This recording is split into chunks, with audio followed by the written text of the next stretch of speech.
네, 오늘도 또 비대면으로 또 가정에서 드리는 성도 여러분들도 축복합니다. 여러분 어떻게 평안하십니까? 우리가 그 서신서 같은 데 읽어보면 하나님 우리 아버지와 주 예수 그리스도로부터 은혜와 평강이 너에게 있을지어다, 이런 인사말 자주 처음에 나오죠.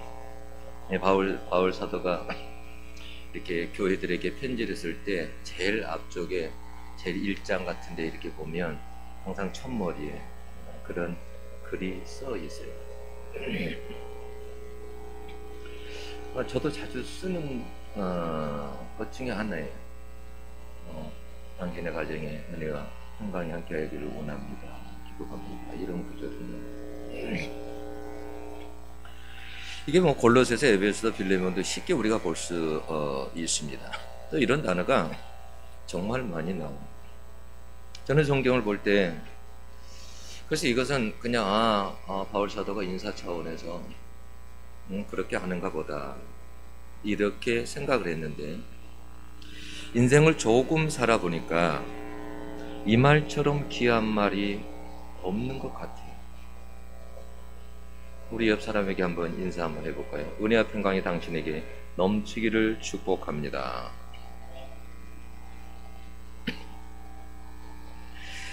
여러분, 우리가 아무리 돈을 많이 가지고 있고 무엇을 아무리 많이 배웠고 세상에서 출세하고 그랬다 할지라도 만약에 여러분 우리 안에 평안이 없다면 과연 행복할 수 있겠느냐라는 거예요.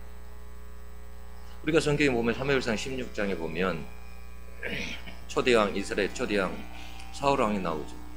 근데 사울왕은 평안할 날이 별로 없었어요. 왕이 되었는데, 자, 왕이 되었으면 권력을 가지고 있잖아요. 부를 가지고 있잖아요.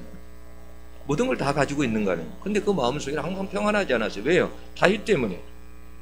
다윗이 언젠가 내 이 왕위를 차지할 것이다 라는 그 불안감, 또 늘 다윗을 시기하는 것 때문에 마음이 평안할 수가 없었어요.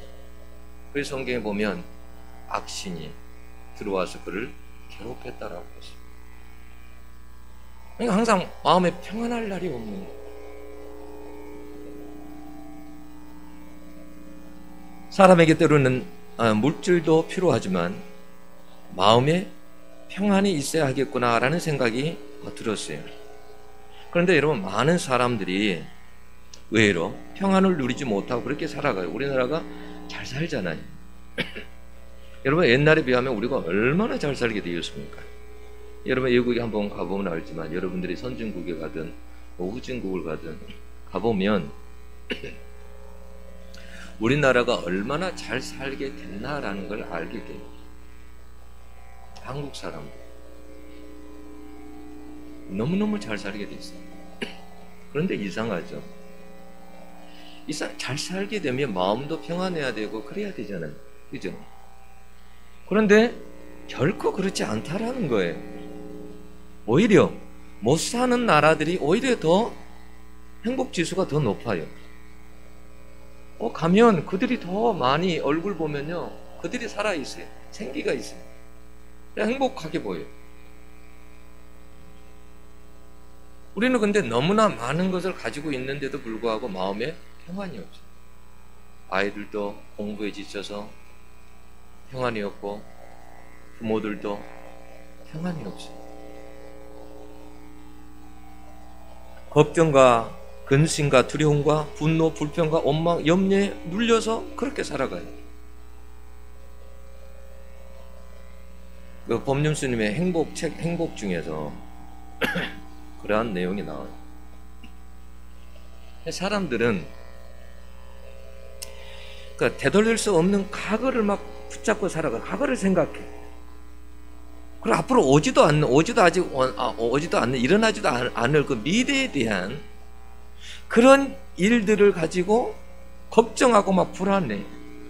그래서 예를 들자면 시험에 떨어지면 어떨까? 어떻게 하지? 내가 이번에 승진 안 되면 어떻게 하지? 내가 좋은 직장 들어가지 못하면 어떻게 하지? 내가 앞으로 내 몸이 별로 안 좋은데 내가 병이 들면 어떻게 하지? 자식들 다 키우고 나면 노후를 내가 어떻게 보내나. 야, 미리 생각하는 것은 좋은데 그런 생각에 집착하다 보면 마음속에서 어떻게 해요?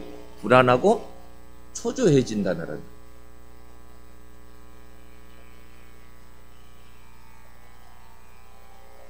여러분, 오늘을 잘 살면 내일도 잘 살 수 있습니다. 오늘에 집중하면 돼요. 오늘을 잘 살면. 그죠? 오늘 살기도 사실 쉽지도 않죠.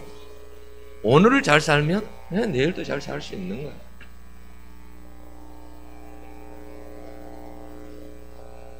여러분, 미래에 대한 걱정이 될 때 마음에 이런 생각을 한번 해보세요.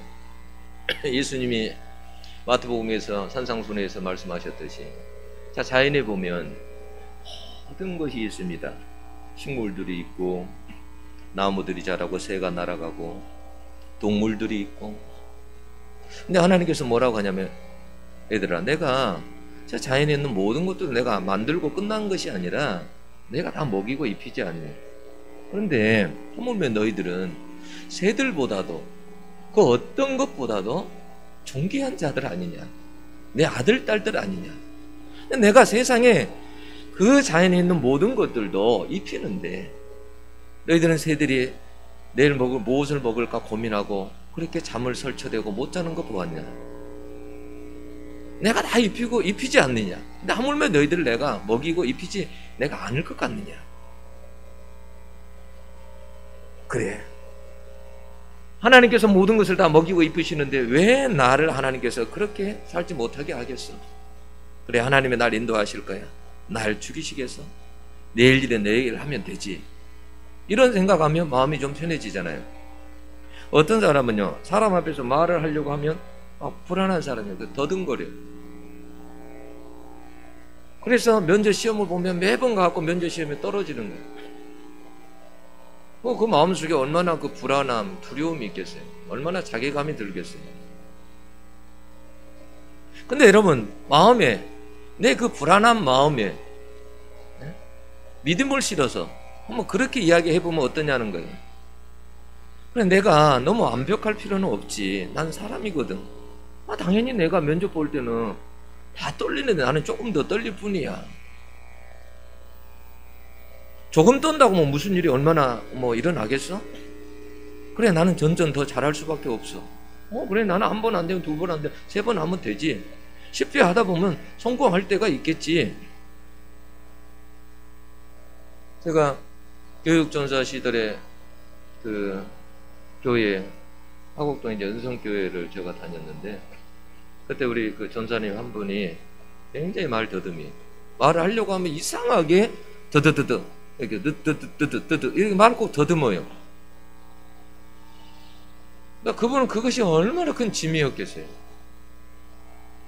말만 하면 더듬어요. 사람 앞에서 뜨뜨뜨뜨 더듬어요. 말 듣는 사람도 답답하고. 그런데 지금은요, 목회 잘 하셔요. 안 더듬고. 이상하게 또 설교할 때는 안 더듬고, 설교할 때는 안 더듬는데 사람하고 만나서 이야기만 하면 더듬어요. 더듬어요. 설교할 때는 안 더듬어요. 목회 잘해요. 그러면 이제 한번 그런 이야기도 하더라고요. 너무 가난해가지고 학교 다닐 때, 대학교 때 밥 먹을 돈이 없었대요. 그래서 줄 서가지고 밥은 먹고 싶고 너무 배는 고프고, 그래서 종이에 이제 그 식권을 넣잖아요. 그 바구니에. 그 이제 뒤따라가면서 눈치 봐가지고 살짝 지나가가지고 이제 밥을 먹고 한 거예요. 근데 그게 늘 양심에 항상 너무 괴로운 거예요. 그래서 나중에 자기가 돈이 있을 때, 그리고 돈을 준비하고 자기가 계산을 해보고, 내가 어느 정도 내가 그때 했나 계산을 해가지고 그 돈에다가 플러스 해가지고 가져가가지고 드린 걸. 내가 옛날에 너무 가난해서 먹을 것이 없어가지고, 근데 너무 먹고 싶어가지고 내가 그때 이랬는데 용서해 주십시오. 제가 이 돈을 가지고 왔습니다. 참 그 이야기 들으니까 참 눈물 나더라고. 세상이 참 그래도 살만하다. 어려운 중에서도. 어제는 또 어느 목사님이 그런 글도 보내왔던데요. 서울의 어느 달동네인 것 같아요. 그러니까 너무 그 집이 가난한 거예요. 어느 날 이제 컴퓨터를 고치시는 분이 계시는데 전화가 온 거예요. 어떤 아주머니에게. 아, 우리 집 중고 컴퓨터 한 대 있으면 컴퓨터 한 대 구하고 싶은데요. 예, 이렇게 얼마 선에서 있으면 컴퓨터 하나 중고 나면은 연락 주세요. 그래서 이제 나중에 연락을 받고 간 거예요. 근데 가보니까 이제 아주 가난하게 사는데, 할머니랑 뭐 이렇게 사는데 너무너무 가난하게 사는데 초등학교 6학년이 있는데 그 아이가 컴퓨터를 너무너무 가지고 싶은 거예요. 그러니까 이제 아저씨가 오니까 막 너무 신나가지고 컴퓨터, 이제 드디어 컴퓨터가 오니까 새 것도 아니고 준 건데 너무너무 막 좋아하고 난리가 난 거예요. 근데 이제 할머니가, 예, 학원 갈 때 될 때 학원 가라. 그래서 이제 컴퓨터가 다 끝나서 이제 그 아이는 먼저 나가고, 이제 이 컴퓨터 이제 이 고치는 사람은 뒤에 나갔는데 가다가 정류소 같은 데서 만난 거예요. 야, 어디까지 가니 내가 태워줄게. 그냥 이제 믿고 탄 거예요. 근데 타다가 아이가 갑자기 차 좀 세워주세요. 그래서 이제 세워서 있는데 보니까 옆자리에 보니까 피가 흥건히 돼 있는 거예요. 초등학교 6학년 여자애인데. 그러니까 얼른 뭘 깨달았냐면, 아, 얘가 생리를 하고 있구나. 지금 얘가 화장실로 뛰어갔는데 지금 어떻게 하고 있을까를 생각하니까 너무 다급해진 거예요. 그래서 막 옷가게를 막 찾아보는데 옷가게가 또 막 없는 거예요. 그래서 막 자기 아내에게 전화를 넣어가지고 지금 빨리 어디로 지금 오다고 이런 거 뭘 준비하고 빨리 오라고. 그러니까 이제 그 아내가 급하게 달려왔는데 생리대랑 또 옷이랑 이런 걸 준비해가지고 온 거예요. 그래서 화장실로 간 거예요. 화장실에 다 열려있는데 한 곳에 닫혀져 있더래. 그럼 문을 두드린 거야. 야, 나 이게 컴퓨터 기사 부인이야. 그래가지고 이제 아이에게 가서 그걸 다 전해주고, 그리고 이제 컴퓨터를 그때 당시에 뭐 한 40만 원에 구입했잖아요. 근데 이제 그 부인이 그러는 거예요. 여보, 그렇게 저렇게 가난한데 왜 40만 원이나 받아? 거기서 20만 원 깎고 해가지고 가서, 예, 이렇게 주고 나머지만 그렇게 잘못 계산했다고 하고 주고 오라고. 그렇게 이제 하고 온 거예요. 근데 이제 그날 밤에 전화 한 통화가 왔어요. 여자 목소리가 들리는 거예요. 근데 말은 안 하고 막 흐느껴 우는 거예요. 이렇게 막 우는 거예요. 아, 참, 우리가 이렇게 보면 이 세상에 어느 한 곳에는 슬퍼서 우는 사람들도 있고, 어렵게 살아가는 사람들도 있고, 우리가 힘들다 그러지만 우리보다 더 힘들게 살아가는 사람들도 여러분 있다는 걸 우리가 항상 여러분 잊지 말아야 돼요. 하나님은 우리가 여러분 결코 이 세상에 살아갈 때 우리가 실패자로 사는 것을 우리가 그렇게 사는 것을 원치 않아요. 늘 마음의 불안과 두려움과 그 속에서 살아가는 것을 하나님은 원치 않아요. 여러분 오늘 11절에 보면 너희를 향한 나의 생각은 내가 하나니 재앙이 아니요 곧 평안이요 너희 장래에 소망을 주려 하는 생각이라.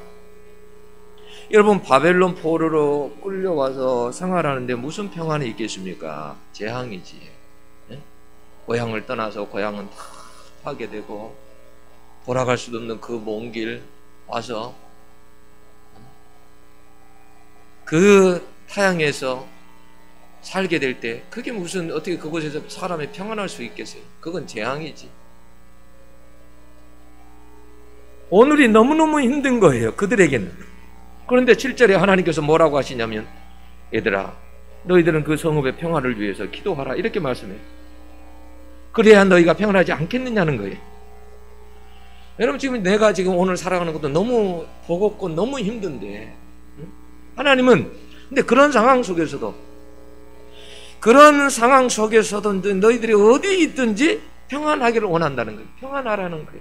너희들이 어떤 상황에 있든지 질병 중에 있든지 어떤 상황에 있든지 사업의 실패 중에 있든지 어떤 중에 있든지 내가 평안하기를 원한다. 내가 너에게 향한 생각을. 너무 현재 오늘을 걱정하지 말고 나를 믿고 불편한 땅 고난이 있는 땅에서도 평안하게 살아라라는 거예요. 예, 이것을 보면 성경은 아무 일도 일어나지 않는 것을 평안이라고 말하지 않아요. 그런 속에서 살아라고 말하지 않아요. 어떤 일이 있어도 그 속에서 평안하라는 거예요. 여러분, 어떻게 이런 일이 가능할 수 있을까요? 바울이 편지할 때 수신자들의 그 상황이 항상 그 편지를 받았던 교회들의 상황이 항상 편안했던 것만은 아니에요. 그때가 여러분 한번 생각해 보세요. 보통 서신서들을 기록할 때 연도가 언제냐면 그때가 항상 서신서들 기록할 때는 박해 때예요. 네로가 그 로마의 네로가 64년에 네로가 그렇게 기독교를 핍박했잖아요. 그죠? 근데 서신서들이 예를 들어서 빌레몬이나 에베소서 뭐 이런 뭐 빌레몬 뭐 이런 책들은 대충 언제 기록이 된 거예요? 대부분 뭐 한 62년 이 정도 기록된 거잖아요. 그러니까 그간에 있었던 것 때문에 극심한 핍박이 박해가 있었던 거예요. 응? 바울이 로마의 감옥에 투옥된 연도 61년도입니다. 62년도에 예수님의 동생 야고보가 순교할 때예요. 막 그럴 때는 엄청난 핍박이 막 가해질 때예요. 항상 바울 사도는 그래서 그 교회들에게 편지할 때 우리 아버지와 주 예수 그리스도로부터 은혜와 평강이 너에게 있을지어다. 그런 가운데서도 평강이 있기를 원했어요. 그 사람들에게 가장 필요한 것은 평강이었어요.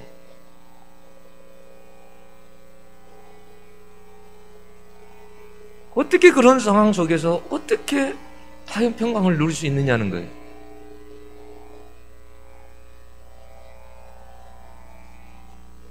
여러분, 이 평강이라는 단어가 그 에레네인데 이 뜻이 뭐냐? 결합하다, 하나가 되다라는 뜻이에요. 그 무슨 말이에요? 그러니까 평강이라는 것은 어떨 때 오냐면 누구하고 결합할 때? 예수 그리스도와 하나님과 결합이 될 때 우리 속에 평강이 온다라는 거예요. 그냥 평강이 오는 것이 아니라 내하고 하나님과 깊이 결속되어 때, 하나가 되어 있을 때 그때 내 마음속에 평강이 올 수 있다라는 거예요. 여러분, 어거스틴이 그런 고백을 했거든요. 어거스틴이 아우구스티누스 그 고백론에 보면 그런 이야기를 했어요. 뭐냐면, 주님, 내가 주의 품에 안기기까지는 내 마음에 평안이 없어서죠. 내가 주님께 품에 안기고야 내 마음에 안식이 있었고 평안이 있습니다. 어거스틴이 얼마나 방황을 많이 했습니까? 지식은 많은 사람인데 평안을 찾으려고 만약에도 가보고 이렇게 되고 저렇게 되고 뭐 별짓을 다 했죠. 근데 평안을 누릴 수 없었어요. 그래서 유명한 설교자의 그 암브로시우스 설교도 들으러 가기도 하고, 하나님을 만났을 때, 하나님과 결합이 됐을 때 그때 자기 마음에 힘이 있었다. 마음에 그동안에는 너무 불안해서 두려워서 마음에서 방황하고 살았는데 예수를 만나고 나서 자기 마음 가운데 참 평안이 있었다라는 거예요. 여러분, 우리가 누가복음 1장 27절에도 보면 그래요. 천사가 마리아에게 나타날 때 은혜를 받은 자여 평안할지어다 라고 말해요. 그리고 와서 뭐라고 합니까? 너에게 아들이 있을 것이다. 마리아는 그때 당시는 뭐예요? 처녀잖아요. 근데 처녀인데 무슨 평안이고 무슨 은혜예요? 처녀가 아들을 낳았는데 그게 평안이 있어요? 그때 당시에는요, 처녀가 만약에 아이를 갖게 되면 어떻게 하냐면 간음죄로 해가지고 돌로 쳐 죽여요. 유대인들의 법에. 그러면 또 만약에 처녀가 아들을 가지게 됐다, 임신을 했다, 그럼 어떻게 하겠어요? 살아나겠어요? 그 사이에서? 모욕과 그 수치감과? 그런데 뭐냐면 은혜를 받은 자의 평안할지어다. 그 속에서도 평안하라는 거예요.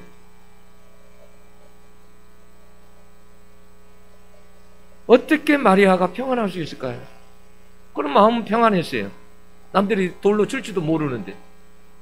왜 어떻게 해요? 주님과 하나가 됐기 때문에. 그래서 마리아가 무슨 고백합니까? 주의 계집종이오니 말씀대로 내게 이루어지이다.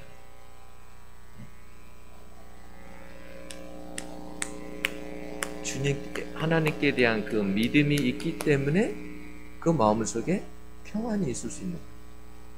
그렇지 않으면 평안이 있을 수가 없죠. 여러분, 그렇지 않아요? 그래서 제가 그래요. 가만히 인생 살아가는 거 보면 한 번씩 저는 그런 생각 많이 해요. 야, 참 우리 부모도 힘들게 살았구나. 내가 아버지가 돼 보니까 참 쉽지 않구나. 쉽지가 않구나. 인생이 결코 만만하지가 않구나. 그래, 불교에서 뭐 무슨 인정을 고다 이런 게 이해가 가더라고. 인생이 결코 만만하지가 않구나. 아버지가 이해되더라고. 그런데도 그 힘들고 어려울 때 뭐냐면 하나님을 그래도 믿기에, 하나님을 믿기에 하나님 앞에 맡기고 살아가는 것 때문에 오늘을 걸어갈 수 있는 거예요. 매일매일. 제가 지금 40일 작정기도에 지금 오늘이 3일째나 되나요? 오늘 하면. 저도 그러니까 몸부림치는 거죠. 하나님 앞에. 그냥 내가 할 수 있는 일은 그거밖에 없다라고 생각을 해요. 하나님과 하나 되는 거. 하나님. 세상 누구하고도, 누구하고 무슨 말을 얼마나 하고 살겠어요. 코로나 시기. 사람도 만나지 못하는 거. 하나님 앞에 나와서 하나님 앞에 하나님께 이야기하고 다 쏟아내어 놓고,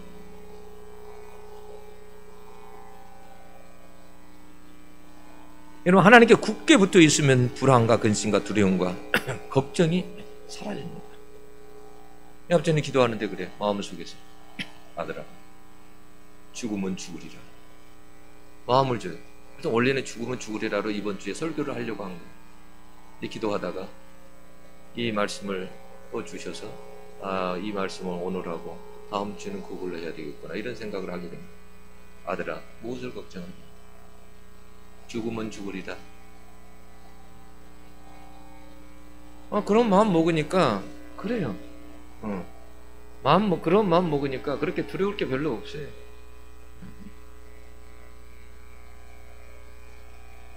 여러분, 하나님의 나라는 여러분 평안과 기쁨이 충만해요. 내 마음에 천국이 있다라고 할 때 뭐예요? 우리 마음에도 하나님께서 그런 평안과 기쁨과 즐거움, 그런 것이 가득하기를 원하는 거예요.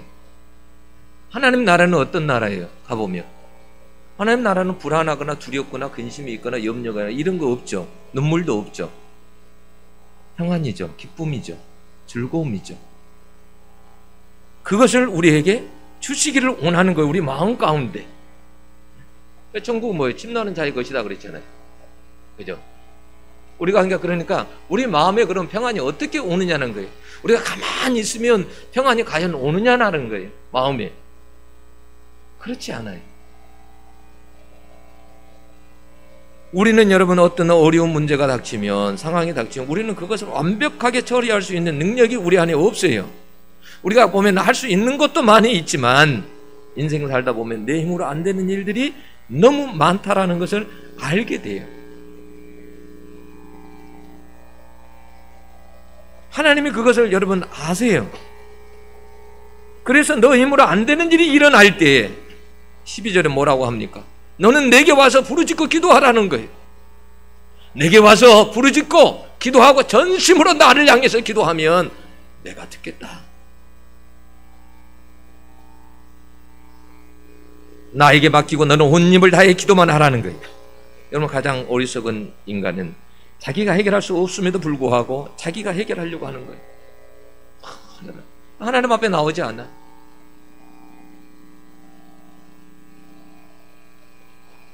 그리고는 점쟁이 찾아갑니다. 유명한 선지자 찾아갑니다. 그래서 8절에 뭐라고 합니까?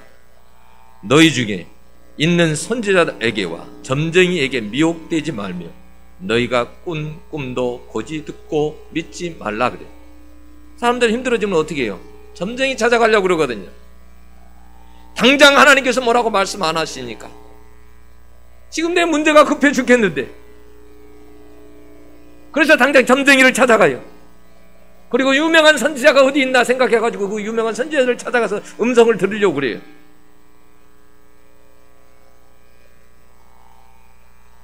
유명한 선지자 안 찾아가도 돼요.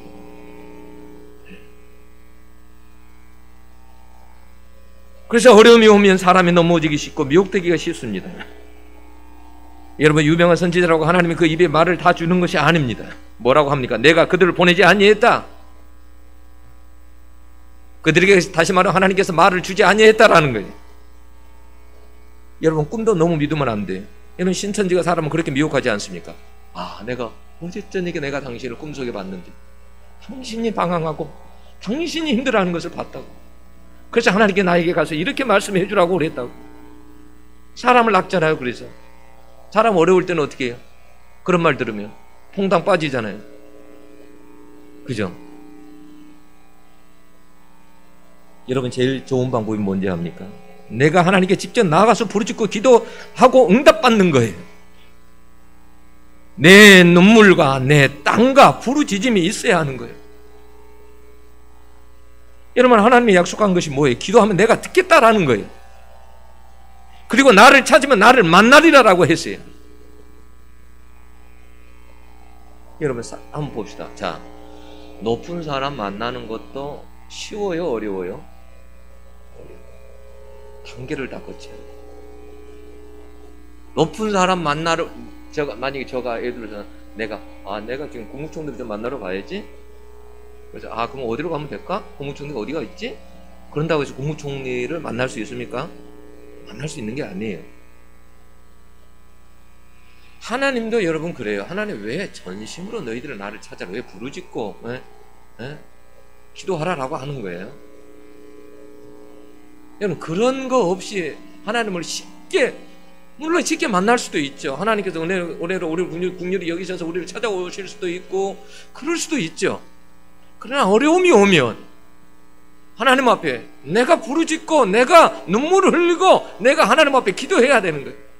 그렇게 해서 하나님을 만날 때 그게 내 스토리가 되는 거예요.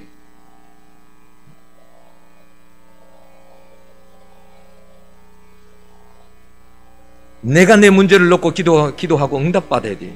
물론 여러분, 제가 이곳에서 기도할 때 여러분들을 놓고 다 기도해요. 여러분들의 가정과 개인을 위해서도 기도해요. 근데 기도할 때 내가 느낀 것이 뭐냐면, 어떨 때는 물론 여러분들을 놓고도 막 기도하는데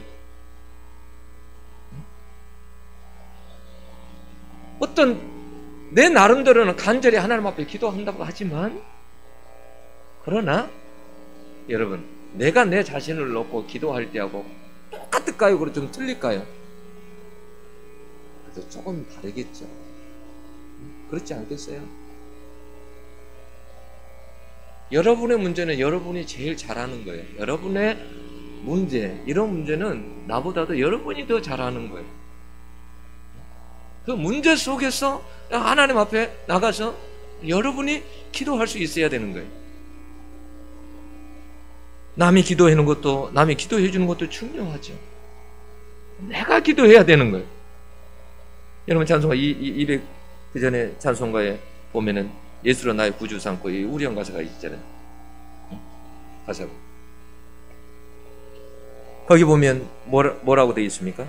이것이 나의 간증이요, 이것이 나의 찬송일세. 나 사는 동안 끊임없이 구주를 찬송하리로다.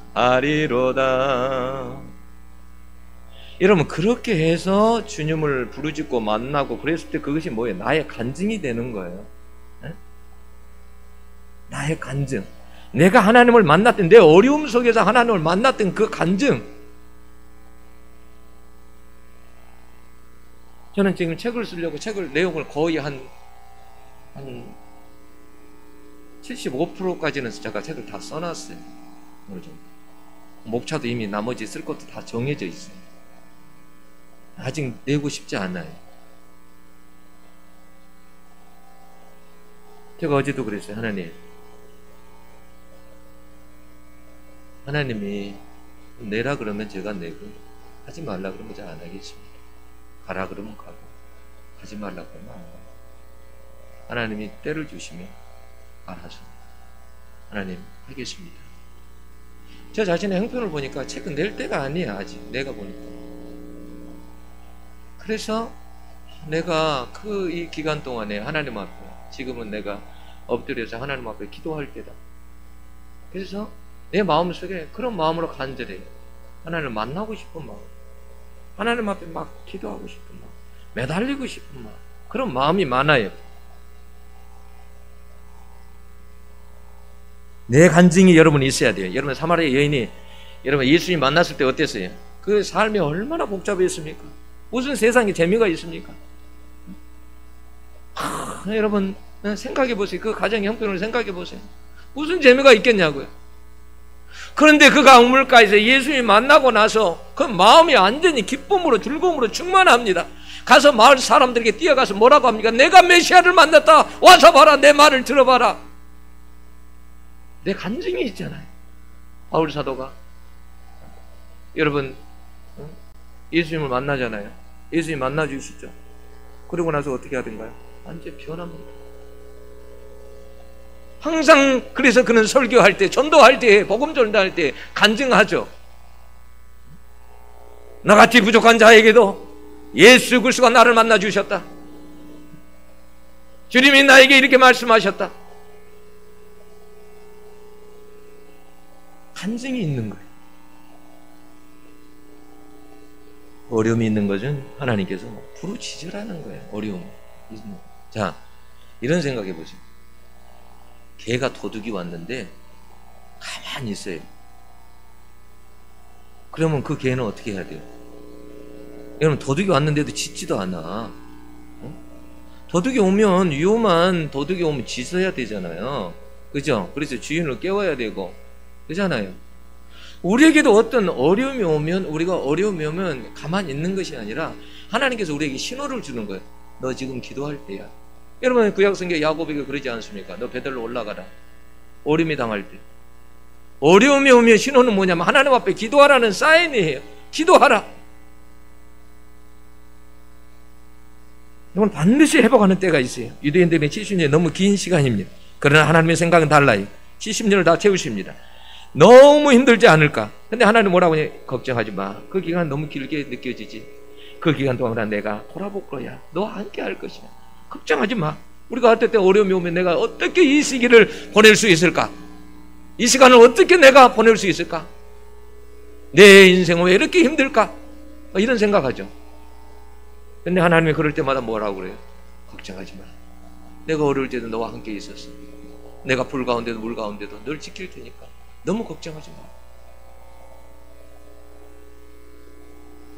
너가 그 어려울 때 기도할 때 내가 만나줄게. 그래, 포로 생활이 끝날 때가 있단다. 내가 약속은 반드시 지킬게. 내가 반드시 너희들을 본국으로 돌아가게 할 거야. 여러분, 이렇게 약속하시는 하나님께서 오늘날 우리에게 일어난 문제를 해결해 주지 않겠느냐는 거예요. 이건 반드시 해보게 됩니다. 여러분, 하나님이 평강을 주십니다. 요한복음 14장 27절 보면 이런 말씀이 있어요. 내가 너에게 주는 것은 세상이 주는 것과 같지 아니하니라. 이런 평강을 언제 주시겠다는 거예요? 기도하는 중에 하나님께서 주시겠다라는 거예요.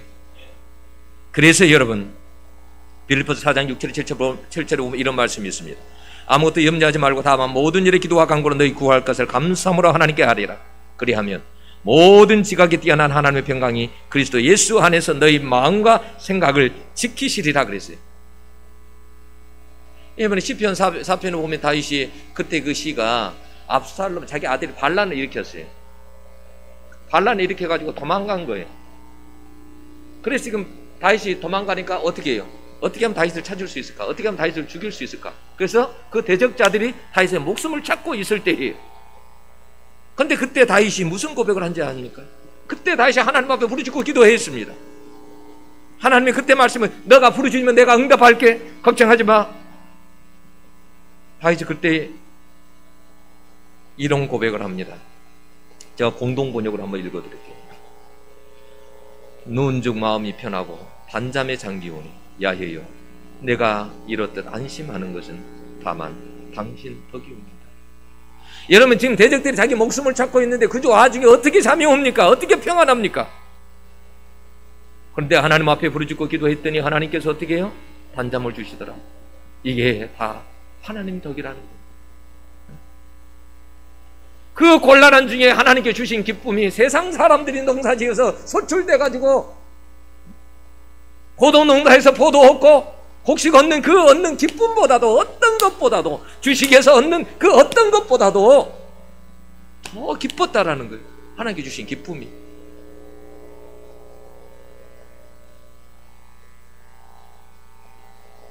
여러분, 코로나가 재앙이 목적입니까? 절대 아니에요. 하나님은 재앙으로 끝내려고 하는 게 아니에요. 하나님은 우리에게 뭐냐면 평안을 주시기 위해서 그러는 거예요. 우리에게 여러분 어려움이 있습니까? 여러분에게 어려움이 있습니까? 반드시 끝이 있습니다. 너무 두려워하거나 불안해하지 마세요. 믿음으로 서서 다만 여러분 기도하세요. 그러면 뭐냐면 하나님이 일하십니다. 요한복음에 예수님께서 말씀하지 않았습니까? 내 아버지께서 지금도 일하신다. 내 아버지께서, 우리 아버지는 항상 일하시는 아버지, 우리를 위해서. 오늘도 여러분 가운데 일하세요. 여러분 하나님께서 일하시도록 여러분 기도하세요. 나라도 교회도 여러분의 가정도 개인도 회복되는 역사가 반드시 있습니다. 그런 역사가 여러분과 여러분 가정에도 이 땅 위에 있기를 축원합니다. 기도하겠습니다.